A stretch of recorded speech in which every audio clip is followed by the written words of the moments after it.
It seems hard to believe that judges want to try and stop us from looking for corruption, especially when we found hundreds of millions of dollars worth, much more than that, in just a short period of time.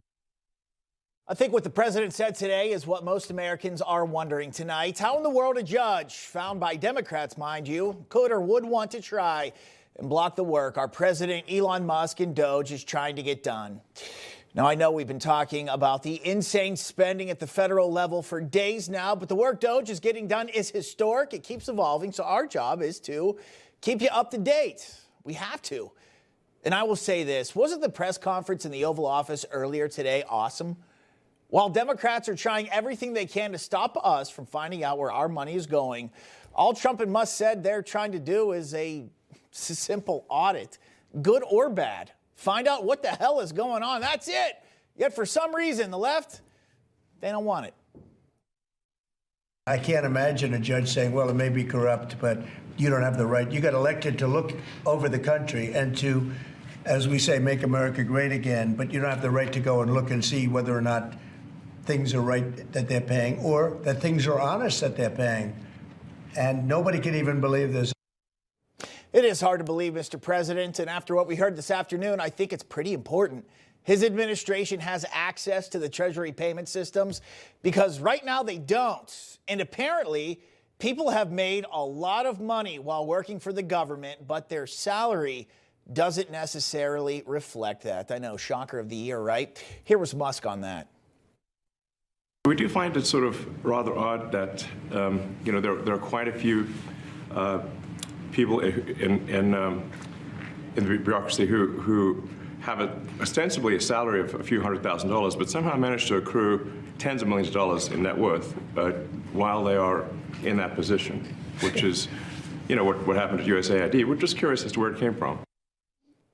I think we're all curious. We also learned some pretty concerning stuff, like why only a certain amount of government employees can actually retire per month while they try to downsize things. That number currently sits at 10,000 people, everybody. And it's not because the government can't function if more retire. It's because the government system relies on technology, the U.S. technology we had back in 1950.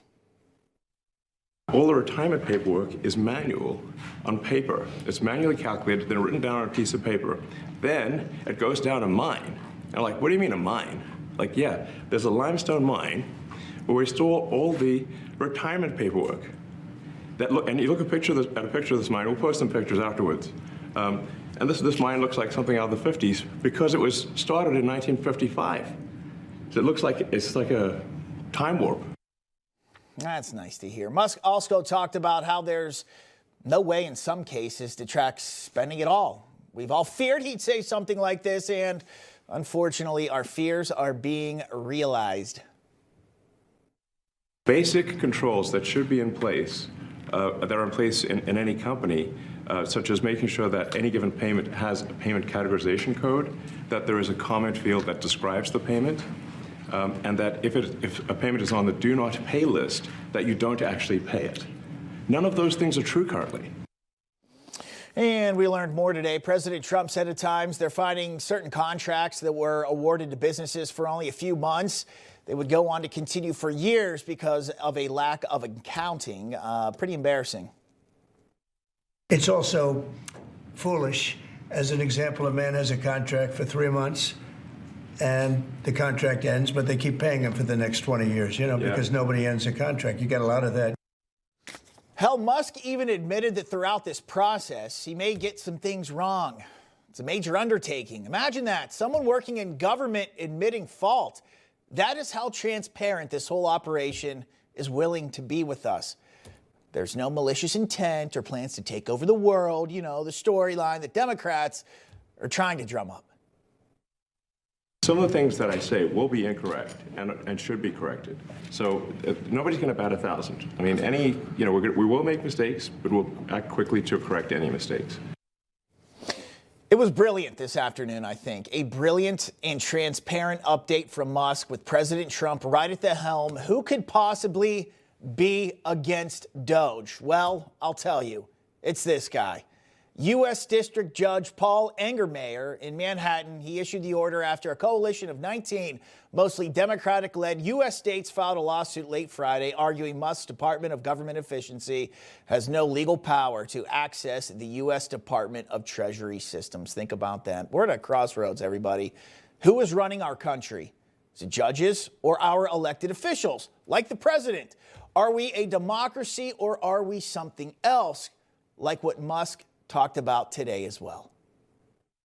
If the people cannot vote and have their will be decided by their elected representatives in the form of the president and the Senate and the House, then we don't live in a democracy. We live in a bureaucracy. Even today, a federal judge in Washington did this. Ordered U.S. health agencies to restore websites that they abruptly took offline in response to an executive order by President Trump telling them to scrub websites of gender ideology extremism. Keep up the sex change websites. That's nice, right? That's very important right now. If the president doesn't have control over websites, I think we're in trouble, everybody. And it looks like we actually are. We have some new reports revealing more of where some of the USAID money, our money, was going, and that is apparently to groups who fund terror around the world. I'm going to look at some information published by the Middle East Forum. It's a think tank here in the United States, and here's actually what they write. The Middle East Forum's multi-year study of USAID and the State Department spending has uncovered $164 million of approved grants to radical organizations, with at least $122 million going to groups aligned with designated terrorists and their supporters. Sounds pretty bad, doesn't it? But it's not just money being spent abroad to terror groups. It's actually domestic here.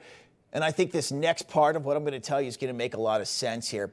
The State Department money has been handed to radical domestic groups such as the Tides Foundation, which members of Congress have accused of funding pro-Hamas, anti-Jewish violence in college campuses across America. Okay.